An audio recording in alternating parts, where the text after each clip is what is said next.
of a student's perspective. My name's Natalia, and today I'm here with Utthra and Palash from Soft Geometry. I'm so excited to be talking with them today, and it's going to be a good conversation. Before we head on into the whole business side of things and your business, introduce us a little bit about your backgrounds and tell us where each of you guys are from and how you guys met, really. Okay. I'll introduce myself. I'm Utthra Zacharias, co-founder and designer at Soft Geometry. I'm originally from Cochin on the southwest coast of India. My parents were both architects, so I was introduced to architecture and design from kind of a very young age, and I wanted to pursue a creative path just like them. And I decided to do product design at NIFT in New Delhi, which is where our paths first crossed. And then after graduating college, I went on to work with a furniture designer for about 2 years and really enjoyed that and wanted to study furniture more, which is how I came to SCAD in Savannah, Georgia, where we were reunited once again. And then a few years later, we started Soft Geometry. Okay, and Palash, tell me a little bit about your background as well. Hi, I'm Palash. I am the other co-founder of Soft Geometry, and my background in education is industrial and product design. But mostly I've worked in furniture design throughout, after graduating, and then I've carried it onward as Soft Geometry now. And from the starting, I was very curious to see how things were engineered and how things were made. So I would open things up and see what's going on inside. So that's how I got introduced to design. So you were more of the curious mind of your family for starting to pick things apart. Tell me a little about the school dynamic where you guys first met. Describe each other as students and how you guys were. Yeah, we were very, very different as students. I was kind of very reserved. I always worked by myself, and Palash liked to work in these big groups. So we were definitely not in the same circles at all until for one specific class, kind of randomly, Palash approached me about helping him with writing a paper, which I found very strange until he kind of proposed a trade-off where he would help me with a shop project in return for helping him with his paper. And I agreed. And I love saying the story because ever since that paper, I think we've pretty much done every project after that together. And with every project, the relationship just got better. And it was just so much fun to work with each other. That's kind of where it started.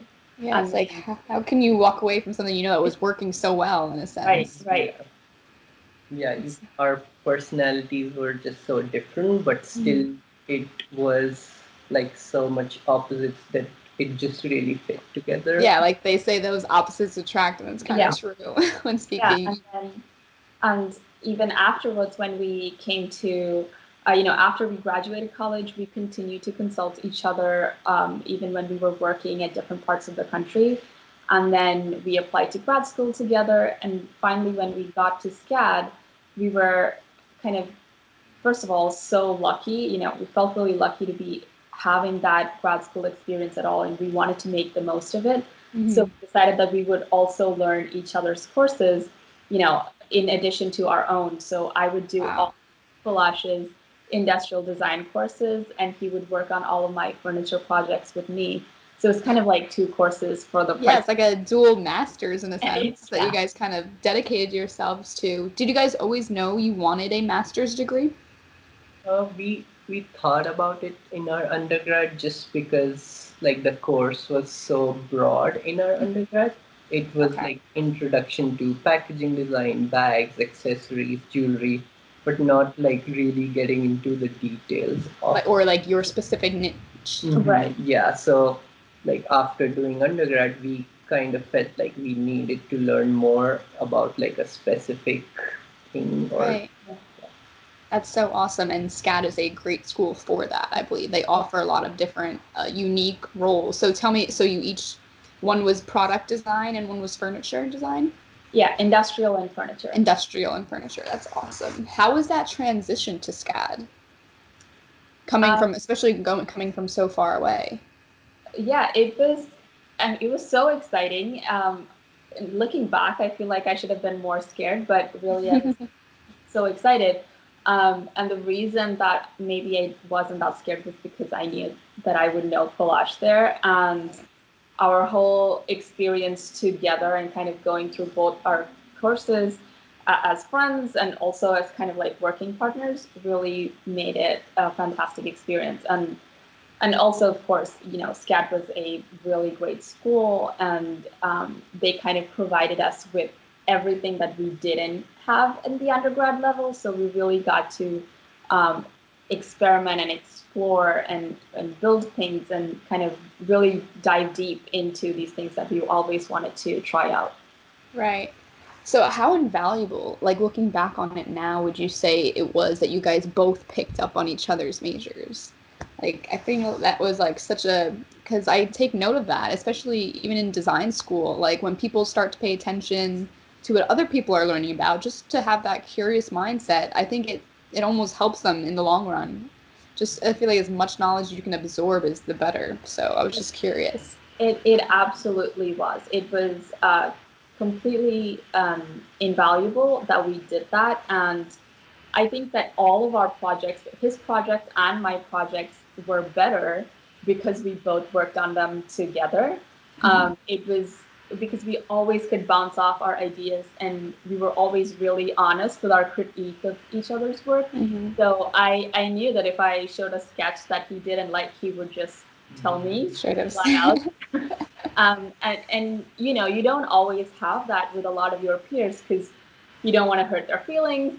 But our relationship was already, you know, at I least think 5 years long by that time, and we were just really comfortable collaborating, and so it was just great to have that experience.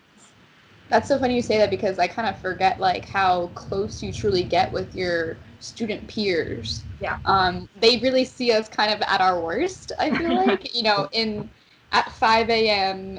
in stress, like just running around. I feel like you don't realize how close that makes you to someone and how now much more open you can be with that person because they've seen you like that and they know how you work, they know how you do things. So it's, I feel like it's that much better off. Right, totally. So what was that, I guess, initial point where you guys looked at each other and were like, let's start something together. What was that jump off point for you guys? It was definitely at SCAD that we realized that our working relationship was so good that we thought, okay, we do need to like find a way to carry this forward, but we weren't entirely sure how to do it because, you know, right after graduating, we both started a job. Luckily enough, we got a job together, so that was great. So it was always on the back of our minds that we would eventually do something together, but we weren't really quite sure of what it was until soft geometry, which kind of started more on accident than intention. Talk to me about that startup story. Yeah, so we were both working at the same company in California, and one day at work, we saw on Instagram that Wanted Design had put out kind of last-minute submissions to their Launchpad competition, which is for, you know, young design studios from all over. And so I looked at Palash because like the deadline was that day. And as always, you know, he always says like, we should go for it. We should try it, you know, because what do we have to lose? So we came back from work that day at like 5:30 and we had 6 hours basically to put together a new website, a pitch for, you know, a product, and get all this information together, and we managed to like get that submission in just in the nick of time. And yeah, it was just a relief that we got it. Yeah, we totally did not expect that to happen, but luckily we did. Yeah, so like when we submitted it, we were like, okay, we've done our part, and you know, now we don't have to think like, what if? So, but then a month later, we found out that we got selected, and suddenly they required us to, you know, make these products in time for the show, have a company name, information, and get all of that ready in basically like 2 months. and so it just kind of snowballed. And we were Oh, just figuring out. overnight you were a company just like that. They started treating you like that, and that must have been like a shift of mindset. Yeah. Yeah, so in a couple of months, we went from like just having this idea of sometime in the future working together to suddenly being like, okay, this is it. Like now we are working together, and this is kind of the goal. And the show thankfully went great. And when we came back, to our shock, like we got an order. And so we were like, this is so strange. And then the week after that, we got like another order. And so it was like, this is real. It since then, it's just been like one step in front of the other. So that's kind of how soft geometry started. It was almost crazy how quickly that happened. Yeah. But just to think it wouldn't be anything if you guys hadn't taken that chance. I feel like there's a lot to be said for that. It was only, 6 hours that you guys had to do, and you guys figured, why not? So that's a really thing I think we need to stress to not only students, but anybody out there watching this, is that, like, you got to take those chances if they present themselves on Instagram or wherever. Like, especially nowadays, we kind of have to differentiate. Like, I feel like our industry is kind of like all over with social media and the internet. Like, all those kind of inspirations and pop-ups can kind of come out wherever, and we don't really know where. So that's really awesome, and I nod to you guys for doing that so much. Yeah. So there's a lot to be said for small businesses, especially now, and like, how would you say soft geometry is trying to keep up with like the bigger brands, or like, how would you guys, what's your opinion on that? Well, I think to start off, like, we like our identity as a small business, as where we handmade things, where it's a slower process. We only do maybe one collection a year. So we like that because it's a good place to be, because we haven't scaled up, obviously. It's manageable. So more than kind of like trying to kind of match up a big brand, there's plenty of inspiration and like plenty of people we admire within the small business sphere of things, especially kind of in our small area of collectible design. So that's really what we try to do, is like be the best model of the small business. And there's so much to learn within that. That's kind of where and how we what we aspire to, and we hope that we can say our stories and like the things that go behind, the values that go behind each product, that we try to communicate that the best we can to our customers, and hope that they can kind of value and see that. Right. I think it kind of, the story of the products kind of get lost within the bigger brands. Right. So that's kind of like where the small businesses kind of have that reign, and they, it's where you tell your story, it's where you tell them where the certain things have come from, the process exactly, which is very special, especially in your company's case. So I think that's something that small businesses all over should highlight and like emphasize. There's a lot to be said for handcrafted. A lot to be said for handcrafted. Exactly, and it's very exciting that even within the few years that we've started this, we've seen that customers are more sensitive to the idea of really knowing and asking questions, and caring about where their products are made, how they're made, and who's making them.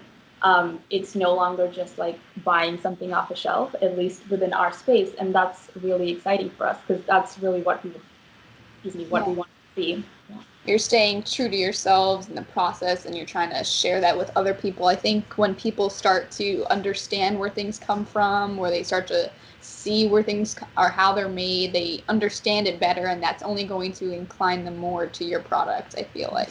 Yeah. So it's very, very cool. So moving into your aesthetics and how you guys do things, where do you guys draw your inspiration from? I know it's a very general topic, but let's dive into that a little bit. Yeah, it definitely is from, a lot of different places, but I think one of our kind of main pools that we draw inspiration from is our culture and how we grew up. And we grew up seeing handicrafts and techniques and processes and so many materials in India, that's always something that we can look to for inspiration. And something that we consciously also try to do is think of how those handcrafts can kind of evolve into the modern design sphere. So that's always exciting. And then I would say, other than that, it's kind of inspiration is kind of from everywhere. But we have a process for how we take an idea and it kind of evolves. So we go on like an hour-long walk every day where we discuss anything. That's very good. Yeah. Where we discuss anything from, like, maybe it's something from my childhood, or maybe it's something that we just saw on the walk. But when we put it through that process of where we talk about it with each other, it stops being mine or his individually, and it just becomes something that we share. And the more excited we are about that, the more likely we are to come back home and put pen to paper. And then it evolves from there. So inspiration can be from so many different places, but how it kind of comes into our process and turns into something unique is kind of what we value. Right. So it's not necessarily you see a tree or a dog on your walk and that's your inspiration. That's not the finished product. No, it's how do you take what you saw and make it into your own, kind of taking from that unoriginality. Yeah. I like that. I don't think there's no such thing as like one original idea. Absolutely. I think there's like everybody grabbing from each other. I think that's the beauty of it also. Yeah. It's really cool. Would you say soft geometry tries to stick to a certain aesthetic, or no? Or it's maybe something different that ties them together? Yeah, so everything we design comes from these two ideas of softness and geometries. So we start every product with some kind of a basic form, a recognizable geometric form. So if you look at a lot of our products, you can trace them as circles or arches, or at least a combination of these basic forms. And then we like to add layers of softness to it. And when we think of softness, we see it as kind of the intention and practice behind everything that we do. So maybe it's like the slowness of a hand-woven yarn. Maybe it's the delicate stance of a steel arch. Maybe it's the humor or surprise behind an idea.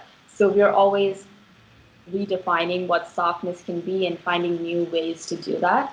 So it's the structure of like having a geometric kind of base form and then layering it with softness. It's that idea that's kind of consistent through our products, even if sometimes maybe they're not related visually, but there's still that idea of softness and geometry, and you can kind of feel that. Yeah, I like how you said the word layers. So there's like a complexity within your pieces, but I think that's also what makes them simple, if that makes sense. Yeah. So you're sticking to those guidelines or that way of thinking throughout each product. So they can be totally different, but you're connecting them through those ways, those elements. Okay, I see. That's so awesome. How about materials? Do you guys work with a certain few materials? Are there materials that you guys like working with more than others? So materials are like a really, really interesting and exciting part of our work. So we try to like keep adding it to our mix. Just like our first collection, the summer winter collection, it revolves around the idea of having or showing different personalities by using different materials. So like you'll see one of our chairs just dressed in like velvet or yarn, hand woven cane or shredded organza, and like each time we use a different material, it makes the product a little bit unique and kind of like having a different personality in the product. So we try to be as open as including new materials. That's so you guys aren't afraid of using any certain materials. You guys are open to that. That's so interesting. I feel like because material is such an interesting topic because you can apply it to the same piece, two different materials, but they say something completely different, which is so interesting. I was just wondering if that was like your take on material as well. Yeah, totally. So I think with the first collection, especially, that was kind of the point of it, to really illustrate how each material brings forward a new persona. And then with every collection after that, we've kind of had a different material palette. So we did the dessert collection, which was mostly wood, and then now we're launching new lamps. that are all resin and cast resin that we did at home thanks to the quarantine. So yeah, materials and trying, just kind of constantly experimenting in that area is super exciting and invaluable for us. Yeah. As product and furniture designers, is there a preference as far as when designing a piece, would you rather know the space that it's going into beforehand or no? It's usually we have the pieces designed and on the shop, and Right. then customer will kind of write to us and sometimes tell us whether he would like it to be customized for his space. Okay. So for example, we had a San Francisco store that reached out to us about our hand-woven yarn chairs, and they had us customize the yarn colors to their store colors. So the whole composition of the chair is now just uniquely for them. So that's kind of the area where we tailor to spaces or client briefs, is have the product, kind of the archetype of the product already, but then we customize it with, either the colors or just the layers that go into it. Yeah, I think there's something to be said to be adding something a little bit to somebody else's story, which can be really cool also. Yeah. That's really cool. Talk to me about your wooden bow ties, because I saw that on the site and that was such a unique product. I never even would have come across my mind. That was so interesting. Talk to me about that story. Yeah, so MITRE was kind of started in school when I was in industrial design, just like a bonus project. Our professor told us, hey, there's a bonus point you can get, and you have to create one object and package it and like a complete. Yeah. So it was late at night and I had two dowels or two square rods of wood. So I just made a half lap joint with a chisel and then glued it up for the whole night and see what it turned out to be. Yeah, Wow. that's how that came. And it was the first time that, because it eventually, it started with the project, but it eventually became his college side hustle. He was selling the bow ties through the SCAD gift store. And that was just super cool to have that little thing going on. Yeah, if anything, it was another confidence booster that, hey, this is something that people could potentially want. Yeah. So eventually when we moved out of Savannah and came to California, we decided to move that to the Soft Geometry website, just to have it. And occasionally when somebody shops for it on our site, it's such a cool feeling because it's something that we started in school and kind of carried forward. Bringing all that with you. Bringing you can't forget where you guys started, because it is your story, and it's a special one, so you kind of have to hold it. And it's just like we were talking about materials. He continued to kind of build on it, and now there's resin versions of it and clear acrylic versions of it. So it's just a fun. Again, playing with all, you have that idea, but you can mess with it all again and again and again using those different materials, which is really cool. Would you guys say your passion for shapes is kind of your defining element as designers? I think maybe now we could say yes, we like geometry. It was never an intentional kind of decision to only do geometric forms or anything. But we were talking about that process of having a basic form and then adding layers. So I think the more we did that, the more we realized that we do naturally kind of move towards having a recognizable form that's uncomplicated but still interesting. And there's so many unique geometries to discover. So it's not like anything's just being repeated, but it's just right. You can have that one form and then repeat it all different types of ways, and then now you have a complex, different geometry. Yeah, so it wasn't intentional, but yes, today we do recognize that that's definitely what we lean towards kind of naturally. Yeah. That's awesome. Talk to me about each of your favorite products or projects that you guys have worked on either together or separately. That'd be really cool to talk about. Yeah. So I think in general, I always really like the processes that have some kind of hand-worked process, especially if it's pulling back from our Indian culture, like our cane woven tabletops, for example. And that's really special because it connects us back to our roots and our kind of traditions in a unique way. But I think for both of us, if we had to choose like one favorite product, it would be the donut table. The donut table, yes, that was a beautiful product that I've seen on the website, and I would love to hear more about it. Right. So the donut table came out of a unique kind of situation where Palash used to work for a factory in India before coming to the States, and they reached out to us much later and told us that they have all of these solid wood waste, which is basically end boards that are cut off from the main board, and they basically make like dining tables and export them here. So they accumulate these massive amounts of solid wood cutoffs, and they were kind of asking us if we would like to use them for accessories, for trays. And then, we kind of entertained the idea, but when we saw just the volume of the waste that's accumulated, we were like, we have to do something kind of big and impactful. Wow. So we went on to work with them on classifying all of these end boards into different sizes and kind of figured out a way to glue all of them up. Yeah, glue all of them up in this grid system. And then we knew we had to come up with kind of a simple form that's symmetrical, but still really interesting and sculptural. And that's how we arrived at the donut.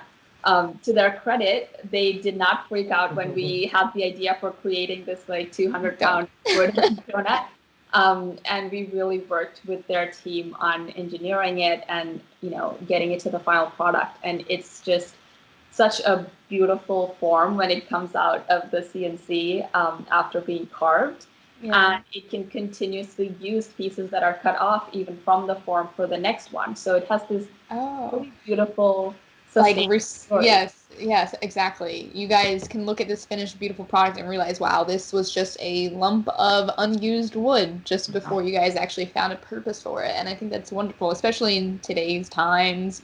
Right. Sustainability is a big question. It's just like people are going to question you. How are you sustainable? And like you can stay true to that by what you're doing. And it's like the fact that it is coming from all of these kind of wildly different pieces of wood actually adds to the product, because every time we make one, the grain pattern, kind of the lines on it are all different and unique. So it's like discovering the piece over and over again with every iteration. Yeah, so that was like it's that process was unique to that product because we haven't had any other products that's come out of almost like this solving a problem kind of aspect to it. Yeah, and it's just a beautiful sculptural piece. Wow, that's awesome. I was just curious, one other question. How are you guys responding to the pandemic? I was wondering if there's anything that you guys are doing specifically that's special, and just I know this is a way to try and connect with more people, like companies all out there are trying to brainstorm like different ways. I was just wondering if you guys were doing the same. Yeah, so the whole lockdown pandemic situation like hit us hard because it started in March, like 2 weeks before the Architectural Digest show, which we were going to be participating in. And then it eventually canceled 3 more shows that we had lined up all for the summer. So suddenly our whole summer got canceled basically, and all of this work that had gone into it for, pretty much the better part of like last year, we didn't have a chance to showcase it. So it was definitely kind of disappointing. And then we realized that studios around the world, especially small studios like us, are faced with a similar situation. So we had the idea for doing something virtually together. So early in April, we reached out to 11 design studios from around the world, most of whom, I think like 10 of them out of the 11 we had never spoken to or, ever met. But we reached out to them because we admired their work and just their style of design, and asked them if they'd be interested in collaborating on this fantasy virtual gallery. And it was awesome that all of us then came together and we curated it and created this together. So you can see the exhibition, like it's really set up like an exhibition on the website, which is called imaginedforuncertaintimes.com.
Yeah, you can see kind of 10 unique works that were made for the exhibition, each examining this idea of both fantasy and uncertainty, which is kind of where we are all at right now. Yeah. So that was an amazing way to come together and collaborate at a time when we were all kind of distanced. Right. It kind of forced us, and like in a sense, it forced that conversation, and it forced you guys having to meet all these different companies and small businesses that you never would have reached out if not. Yeah, and what was so amazing was that almost every studio was from a different part of the world, so they were all experiencing the same pandemic, but in a different way. So we had a studio from Mexico, one from Netherlands, France. So it was just so amazing to share in that together, especially like right at the beginning of this lockdown when we were You didn't know what was happening, or kind of scared about the situation. Then now we're kind of settled into it. But yeah, so that was amazing, and I hope you guys check that out. It's still up on the website. Yeah, for sure.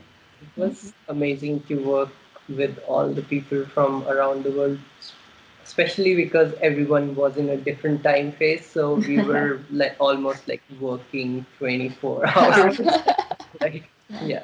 Wow, that is a cool thing to know, and I hope you guys keep up with that. Not only with things like this, but whatever else the world decides to throw at us. It's about how are we adapting to each situation that we're put in. Right. So one final question to ask you guys: what advice would you give your former student selves? Let's go first. Palash, you can go first. Let's go first. I would say take more business classes, like reach out to your teachers and ask how to set up a business or something like that. That is huge. That is something they do not teach you at school. And that is exactly what I'm trying to stress here and in this podcast, and try and talk to people like you guys and kind of give the students hope that, like, if you want to do this, you don't have to be sitting at a 9-to-5 desk job in some office. You can take it yourself and let your dreams soar. And there's not one answer to this very vast industry. And yeah, they don't teach you how to run a business, so that's very important. I like that. Yeah. I think I would kind of say don't take as much stress and take a breather. And then the other thing would be to always view every class and every project as a whole, and kind of see big picture, that every class and project is a chance for you to understand your style, your aesthetic, and keep discovering that. Sometimes when you're in school, you tend to get carried away with I need to get this grade, or I need to, kind of do this for the teacher. But to view everything as a whole, to see every class as an opportunity to discover your own style and aesthetic, I think that's important. That's a good. Yeah, it's a good thing to say, because I feel like we all get tripped up, especially in architecture school, where it can be so competitive, it can be so on edge, that you tend to lose it almost in that sense. Like, you kind of let other things take control in that moment, whether it's because you didn't sleep for 3 days or what have you. But yeah, it's gotta say, you can take that criticism from the teacher, because a lot of teachers might impose certain ideas that are not yours. So it's how do you take that criticism and turn it into your own stuff? You don't have to sacrifice, I feel like. There's a happy medium to everything. Yeah. I would also add to it, like, I usually say it now during our walks. I just ask a question like, what if we did this? What if? So it actually helps us get to like thinking. It's the stuff that you want to do. Yeah. Because you never want to be stuck with the what ifs. Right. Exactly. So how do you counteract that? Yeah. I like that. I like that a lot. Thank you guys so much. This has been a wonderful, wonderful conversation. And before we go, I just want you guys to share where people can visit your work. Either give us a website or an Instagram handle where we can reach you guys at. Yeah, so you can see all of our products and everything that's available to shop on our website at soft-geometry.com, and then kind of also see, the behind the scenes and the stories and what we're up to on our Instagram, which is at soft.geometry. Awesome. Thank you guys so much. It's been a pleasure. Thank you. All right, bye. This has been another episode of A Student's Perspective.